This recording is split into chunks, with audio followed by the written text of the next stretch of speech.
Magali ronfle, Magali dort, malgré la pub action en fond sonore. Elle rêve d'un sac Stitch à paillettes en or. Moi j'imagine être ailleurs, loin du pavillon blanc. J'ai peur d'avoir dit oui un peu trop souvent. Il reste des spaghettis au beurre dans le frigo. Mes hobbies, mes passions sont tombés à l'eau. Magali est jalouse, je ne dois pas sortir trop. Elle surveille les poteaux, elle regarde mes textos. Pas de guitare, pas de sport, pas de porno. Fin sauf le soir aux toilettes, car je suis accro.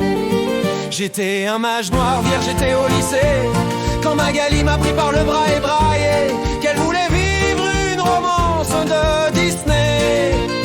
Elle avait déjà l'air bovin, un gros sourire niais, des cuisses bien pleines, un regard sans secret. Moi, depuis la 5e, je n'aimais que Chloé. Mais ma propre solitude me faisait honte et peur. Et le bonheur, c'est peut-être qu'un complot, qu'une rumeur. Et puis la jolie Chloé ne m'a jamais regardé. Alors j'ai dit à Magali, t'es ma queen, t'es ma destinée. Et depuis ce jour-là, on ne s'est plus jamais dissocié. J'ai un petit jardin, un petit CDI, la sécurité de l'emploi. Nos tickets resto sont là pour nos courses, nos repas.